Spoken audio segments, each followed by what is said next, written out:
है आपका स्वागत है। मैं विवेक बिंद्रा, मोटिवेशन स्पीकर और बिजनेस कोच। अकबर महान था या शैतान था? जलालुद्दीन मोहम्मद अकबर 1542 में इनका जन्म हुआ।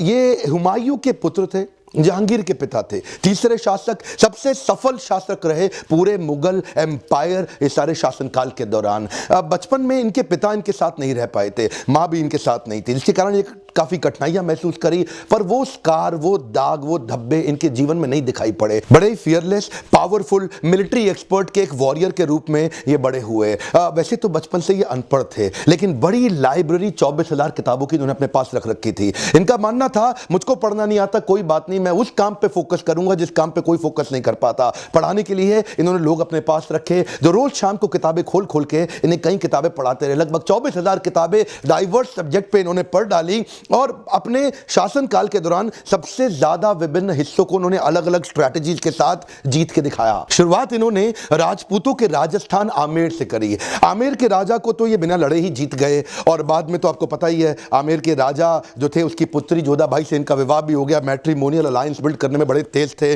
और आमेर जीतने के बाद जो आज का जयपुर है ना राजस्थान में, इनकी पूरी नजर राजस्थान और गुजरात पे थी, क्योंकि वो व्यापार मार्ग से राजस्थान गुजरात समुद्र से व्यापार मार्ग को बिल्ड करता था, इंटरनेशनल अलायंसेस इंपोर्ट और एक्सपोर्ट में। तो ये सोचे कि राजस्थान में सबसे महत्वपूर्ण चित्तौड़ है और सबसे पावरफुल भी। अब उस समय भी हमारे राजपूत बड़े पावरफुल हुआ करते थे। चित्तौड़ को जीतना सबसे मुश्किल, इनको लगा कि वो हब है, बाकी सारे स्पोक अपने आप कंट्रोल में आ जाएंगे। जैसे पहिए का हब होता है, चक्का, उसके आसपास सारे स्पोक। तो ये सोचे कि चित्तौड़ को जीतना बड़ा इंपॉर्टेंट है। राजा मान सिंह जो आमेर जयपुर के थे, उनको साथ में लेकर के 30,000 लोग मारे गए। उस समय बड़ा भयंकर युद्ध हुआ चित्तौड़ का। युद्ध अकबर जीत गया। हुआ क्या, रणथंभौर जल्दी से हार मान गया और तुरंत सरेंडर कर गया। जैसलमेर जल्दी से हार मान गया, तुरंत सरेंडर कर गया। इस तरह करते करते सारे राजपूत अब इनके साथ जुड़ते चले गए। ये मैट्रिमोनियल अलायंस जरूर कर लेते थे उनके साथ, उनको अपने परिवार का हिस्सा बना लेते थे, उनकी रियासतें उनको वापस दे देते थे। बोलते थे कि मैं इससे तुमसे टैक्स और रेवेन्यू कलेक्ट करूंगा और तुमको फ्रीडम दे रहा हूं, तुम अपनी रियासत दोबारा चलाओ। इससे जो है ना लोगों में विश्वास आपस में बढ़ा। और इनफैक्ट मान सिंह वगैरह तो उनका परिवार तो इनके साथ इनके राजमहल में आकर के इनके जो नवरत्न थे उसमें आकर के जुड़ गए। अकबर बहुत मास्टरमाइंड था, इसने राजपूतों को ही आपस में लड़वा दिया।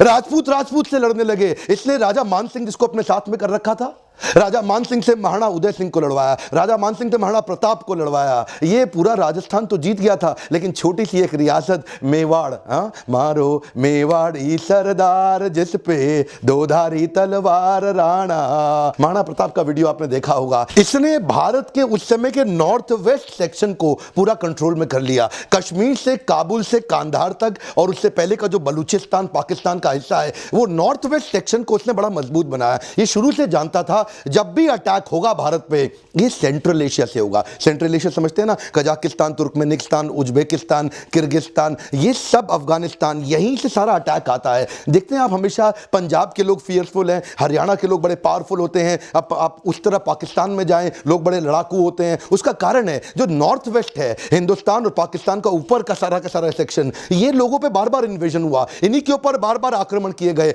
साउथ की द्रविड़ स्टेट चारों, इन्हें पढ़ाई में अच्छी इसलिए इनको कोई तंग करने ही नहीं आया, इनके पास कोई पहुंचा ही नहीं। जब भी अटैक होते थे भारत पे, ऊपर से होते थे। अकबर को यह बात समझ आ गई, पूरा नॉर्थ वेस्ट उसने अपने समय पे कंट्रोल कर लिया ताकि भारत के बाकी हिस्से को संभालने में उसको दिक्कत ना आए। अकबर के अगर थोड़ा शुरुआती जीवन पे चले तो अकबर के पास उनका माइंड इमोशनल भी था, एनालिटिकल भी था। किताबें जरा सुनने से दोनों प्रकार के माइंड को डेवलप किया, जानते थे कब किसका इस्तेमाल करना है। एक कहानी, जब ये आगरा में बचपन में रहा करते थे तो बैराम खान इनका प्रमुख सेनापति था, उसके संरक्षण में रहते थे। बैराम खान का इनकी शुरुआती सफलता में बड़ा कंट्रीब्यूशन था, तो बैराम खान के साथ ही रहते थे। लेकिन धीरे धीरे बैराम खान में कुछ अकड़ आने के कारण, कुछ डिस्टर्बेंस होने के कारण वो अकबर के खिलाफ थोड़ा थोड़ा रिवोल्ट करने लगे। अच्छा, अकबर उस समय 18 साल के होने वाले थे, छोटे थे, लेकिन ये जानते थे कि यहां पे मैं आगरा में बैठ के अगर बैराम खान के खिलाफ कुछ भी करूंगा तो मारा जाऊंगा, दिक्कत हो जाएगी। तो इन्होंने ना चुपचाप जाके बैराम खान को बोला कि भाई मैं शिकार करने जा रहा हूं, और आगरा से शिकार करने के बहाने दिल्ली आ गए। और दिल्ली आके इन्होंने अनाउंस कर दिया, फरमान जारी कर दिया कि मैं ही शासक हूं, बैराम खान का कोई रोल नहीं रहा। अब बेचारा बैराम खान जैसी तैयारी करा युद्ध करने की, अकबर ने उसको तुरंत दबा दिया और बैराम खान ने जल्दी हार भी मान ली। वो अकबर को मारना भी नहीं चाहता था। इससे इनकी डिसीजन मेकिंग की क्षमता 18 साल की उम्र में पता लग जाती है कि रिएक्ट नहीं किया उन्होंने। आगरा में आकर के, दिल्ली में आके ध्यानपूर्वक सोच समझ के रिस्पॉन्ड किया। आगे भी इनकी कई आदतें थी कि अपने शत्रुओं को माफ करके उनको अपना मित्र बना लेते थे। कमजोर शत्रुओं को अपने खिलाफ बनाए रखने से अच्छा है उनको एक पावरफुल मित्र क्यों ना बना दे। बाज बहादुर जो कि मालवा का शासक था, उससे लड़ने के लिए उन्होंने आदम खान को भेजा। आदम खान ने जाके बाज बहादुर को उखाड़ दिया और वहां जाके शासन करने लगा। लेकिन आदम खान का स्टाइल तो वही था ना, अफगानी तुर्की स्टाइल, जाके औरतों की इज्जत लूट लेना, उनको तंग करना। तो ये अकबर वापस आया। अकबर ने वापस आके आदम खान को हटाया और वहां से एक बड़ा लेसन लिया, क्यों ना कुछ ऐसा करूं जो मेरे लिए स्केलेबल हो, कुछ ऐसा करता हूं जिससे पूरे भारत में मेरे पे विश्वास बिल्ड हो। आदम खान को बोला तू वापस आ जा, तू चुप कर। बाज बहादुर को बोला इधर आओ, आप मेरी बात सुनो, आप हार गए कोई बात नहीं, मैं आपको आपकी रियासत वापस करता हूं, लेकिन आपको अपनी रियासत में फ्रीडम तो मिलेगी पर आपको टैक्स देना होगा मुझे। आप मेरे अंडर रहेंगे, मेरे कंट्रोल में रहेंगे और मैं आपको सिपाही अपने लिए तैयार करने के लिए हमेशा ट्रेन करता रहूंगा। जब भी युद्ध होगा आपको मेरे सपोर्ट में आना पड़ेगा। इसको बोलते हैं मनसबदारी। आगे इन्होंने मनसबदार भी बनाए। अकबर शुरू से बड़ा चतुर था, वो जानता था कि मैं अकेला कुछ नहीं कर पाऊंगा। स्केलेबल मॉडल को बिल्ड करने के लिए मुझे मिलिट्री एडमिनिस्ट्रेशन के लिए, सिविल एडमिनिस्ट्रेशन के लिए, एफिशिएंसी के लिए मनसबदार तैयार करने पड़ेंगे देश भर में, जो मेरे लिए मैन पावर, बढ़िया पावरफुल घोड़े जो कि तुर्की, इराकी, अफगानी घोड़े हों और बढ़िया शक्तिशाली हाथी वो प्रिपेयर करके रखेंगे। इनको मैं पे करूंगा। अच्छा ये बनेंगे कहां से? इसके लिए उसने बड़ा ऑडिट सिस्टम बनाया। ऐसा नहीं किसी को भी मनसबदार बना दे, तो उसका ऑडिट करता था। उससे पहले इनकम एक्सपेंडिचर जो उनका रेवेन्यू का जो हेड था, वो पहले एक रिकमेंडेशन लेके आएगा, फिर मिलिट्री हेड रिकमेंडेशन लेके आएगा, 2 बार चेक एंड बैलेंस हो गया, फिर फाइनली अकबर उसको अप्रूव कर देगा, हाँ जी ये मेरा मनसबदार है। तो ये मनसबदार उसको स्केलेबल मॉडल में दिल्ली में बैठे बैठे, आगरा में बैठे बैठे देश भर में टीम तैयार करने के लिए बड़ा हेल्प करता था। देखिए ये इसे बोलते हैं इंटेलिजेंस। आप अकेले नहीं बढ़ सकते। स्केलेबल मॉडल के लिए हाई परफॉर्मेंस टीम ऐसे ही तैयार होगी। ये हिंदुस्तानियों को दोस्त बनाता था। ये कहता था विदेशियों को पहले बाहर से लेकर के आऊं और यहीं पे अपने झगड़ों में लगा रहा हूं, फायदा नहीं है। ऐसा कुछ करो कि यहीं के लोग मेरे सारे दोस्त हो जाएं और विदेशी आक्रांता ना आए, मैं पूरे देश को कंट्रोल कर लूं। इस प्रोसेस को और शक्तिशाली बनाने के लिए इसने आमेर की जोधाबाई के बाद बीकानेर की राजकुमारी से विवाह किया। उसके बाद जैसलमेर की भी राजकुमारी से इसने विवाह किया। इससे मैट्रिमोनियल अलायंस और मजबूत हो गए। राजपूत इनके साथ और लॉयल हो गए और इन्होंने भी रिश्ता बनाने में कोई कमी नहीं छोड़ी। ऐसा नहीं कि पहले जैसे होता था कि हिंदू लड़कियों को कन्वर्ट करके मुसलमान बना दें। ये क्या करते थे, उनको अपना हिंदू मंदिर भी बना के देते थे अपने ही राजमहल के अंदर। उनको अपने धर्म कन्वर्जन पे फोर्स नहीं किया करते थे। तब भी आप जानते हैं ना उनके लिए मंदिर हुआ करते थे। आपने जोधाबाई मूवी देखी। ये इसके कारण, रिश्ते मजबूत होने के कारण इनको उनके लिए फैलना आसान हो गया था। अकबर की स्ट्रैटेजी से आपको बड़ा फायदा होगा। पहले तो ये सामने वाले को युद्ध में जीतता था, उसके बाद उसका दिल जीत लेता था। कहता था युद्ध में तुमको हरा दिया, अब तुम्हारा दिल जीत लेता हूं, तुम मेरे पार्टनर बन जाओ, मेरे साथ आ जाओ। तो ये उस समय गुजरात पहुंचा। अहमदाबाद के बाद, अहमदाबाद इसके लिए जीतना आसान था, लेकिन वहां पे सूरत, बड़ौदा, भरूच, वहां मिर्जा लोगों का कब्जा था। इसने राजा मान सिंह के साथ में मिलकर मिर्जाओं को खदेड़ा, उनको हरा करके वो रियासत को अपना बनाया और वापस आया। उनको बोला चलो ठीक है, कोशिश करते, तुम संभाल के देखो। जब ये अकबर दिल्ली जब पहुंचा, आगरा पहुंचा, तो वहां मिर्जा लोग फिर से अकड़ गए।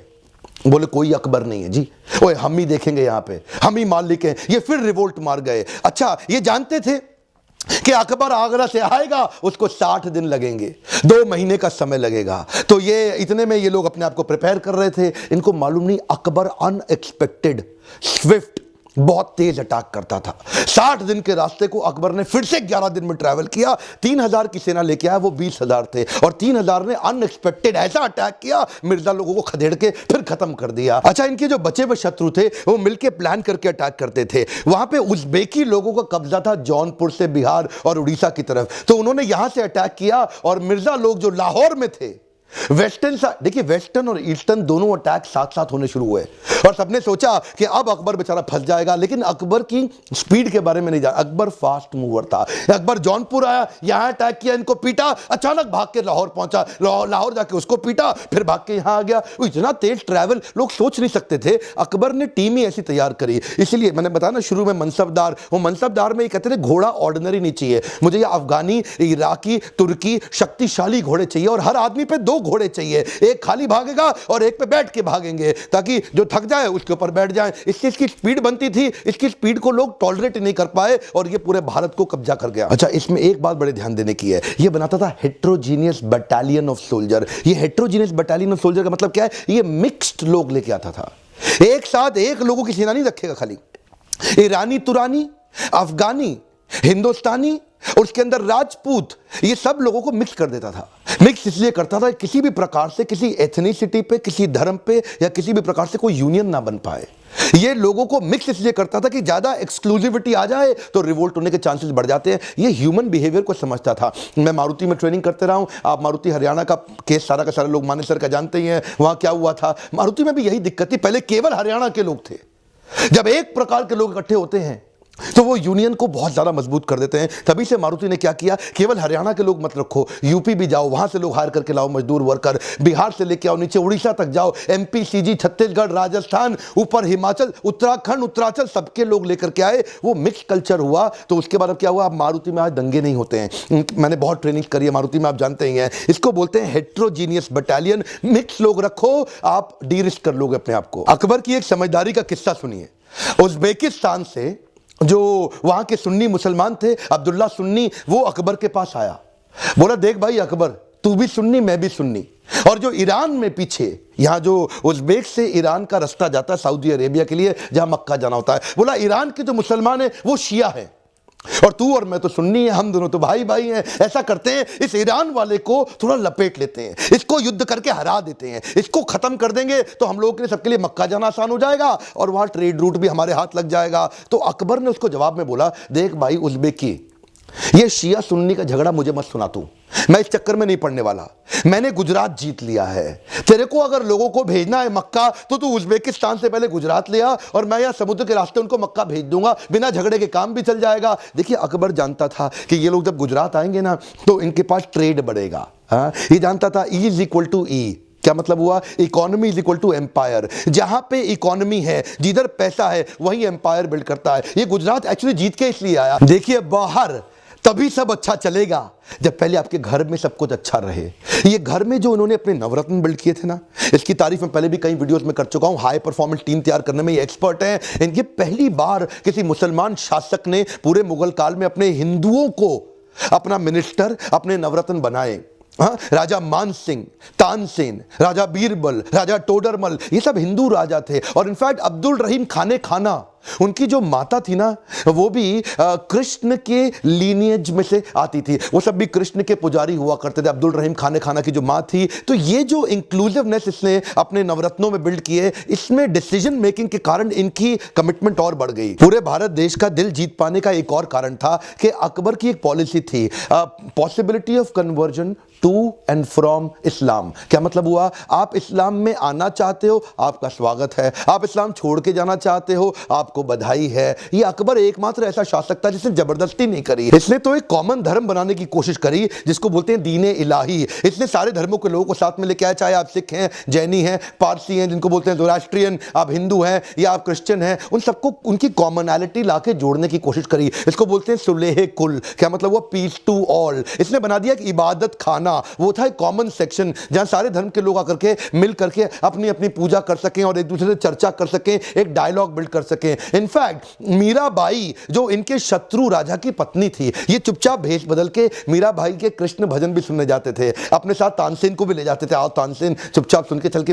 तो वो जो है ना कृष्ण के भजन सुनना, उसके बाद कृष्ण के जो अर्चक विग्रह थे, जो उनके डीटी, जो उनकी मूर्ति थी, वहां जाके हीरो का हार रख करके आए। ये जो इनकी इंक्लूसिव ग्रोथ, इसके कारण उन्होंने दिल जीत लिया। और दूसरी तरफ औरंगजेब, ये एक्चुअली ना पूरे मुगल एम्पायर के अंदर अकबर को हमेशा हीरो बोला जाता है और औरंगजेब वो तो विलेन है। अकबर ने अपने पिता के लिए हुमायूं टॉम बना दिया और औरंगजेब ने अपने पिता शाहजहां को जेल में डाल दिया। राजा बनने के लिए अपने भाई की हत्या कर दी। उधर अकबर ने एक्चुअली पिलग्रिमेज टैक्स हटा दिया कि आपको गंगा में स्नान करने के लिए टैक्स नहीं देना। औरंगजेब ने फिर से पिलग्रिमेज टैक्स लगा दिया, गंगा में स्नान करने के लिए आपको टैक्स देना पड़ेगा। इसने जजिया हटा दिया। जजिया क्या होता है, किसी भी नॉन मुस्लिम को शरिया में बताया गया है कि उससे आप टैक्स ले लो। इसने जजिया फिर से लगा दिया। अकबर टोल टैक्स सबसे यूनिफॉर्म लेता था कि किसी भी कोई टोल टैक्स कौन सा होता है, कोई व्यापारी जा रहा है गुड्स एंड सर्विस लेके तो उसे टोल टैक्स लेते हैं। लेकिन औरंगजेब क्या बोला, अगर आप मुसलमान हैं तो 2.5% टैक्स दो, और अगर आप हिंदू हैं तो 5% टैक्स दो। अकबर के शासन में आपको खुश रहने के लिए, सफल होने के लिए मुसलमान होना जरूरी नहीं है। लेकिन औरंगजेब, अगर आप मुसलमान नहीं हैं तो मैं या तो आपको मार दूंगा, आपके मंदिर तोड़ दूंगा, आपको खत्म कर दूंगा। औरंगजेब एक पक्का विलेन, जिसको ना हिंदू पसंद करेगा, ना मुसलमान, ना किसी प्रकार का कोई देश, ना कोई जात, ना कोई धर्म। अकबर महान था या शैतान था, यह निर्णय आप ले लीजिए। पर वो उसने सामाजिक रेवोल्यूशन, कई सारे सोशल रिफॉर्म्स लेकर के आया। पहली बार उसने बाल विवाह बंद कराए, उसने सती प्रथा, जबरदस्ती औरतों को आग में जला देना, वो उसने बंद कराया। उसने दास प्रथा बंद कराई। दास प्रथा का मतलब क्या हुआ? जब कोई मुगल राजा आकर के किसी शासक, किसी सल्तनत को जीत लेता था तो उनकी बहुओं को, उनकी बेटियों को अपने हरम में डालता था, उनका बलात्कार करता था, उनके पतियों को अपना दास बना लेता था। यह पहली बार एक इंक्लूसिव ग्रोथ लाके एक पॉपुलर लीडर बनने का प्रयास किया। और हमारे देश को भी ऐसे ही अच्छे, पावरफुल, शक्तिशाली लीडर चाहिए जो सबको साथ लेकर चल सके। वो नहीं चाहिए जो जाति और धर्म पे लोगों को बांटे और काटे। इलेक्शन का समय, डिसीजन आपको लेना है कि कैसी सरकार अच्छी होनी चाहिए। कमेंट बॉक्स में मुझे बताएं कि ऐसे कौन से लीडर्स हैं जो आपको लगता है, राजनीतिक लीडर जो हमारे देश को, सबको साथ में लेकर के डेवलपमेंट करें, ग्रोथ करें और नौटंकी नाटक ना करें। मेरा आपसे एक रिक्वेस्ट है, इस वीडियो को शेयर इसलिए करें ताकि रिलीजियस टॉलरेंस बढ़ सके, एक दूसरे के धर्म जाति के प्रति लोगों का सम्मान बढ़ सके, और हो सके तो अपने एरिया के काउंसलर, एमएलए, एमपी और कैबिनेट मिनिस्टर तक पहुंचाएं ताकि लोग इन सब एजेंडा से बाहर निकल के ग्रोथ की एजेंडा की बात करें। वीडियो बनाना आसान काम नहीं है, बहुत मेहनत लगती है। लाइक नहीं करेंगे ना तो मुझे अच्छा नहीं लगेगा, और सब्सक्राइब करके बेल आइकॉन में हिट करेंगे। ये फ्री वीडियोस आप तक पहुंचेंगे नहीं। शेयर करने के लिए, मेरे साथ जुड़े रहने के लिए हर बार की तरह प्रेम पूर्वक दिल से धन्यवाद।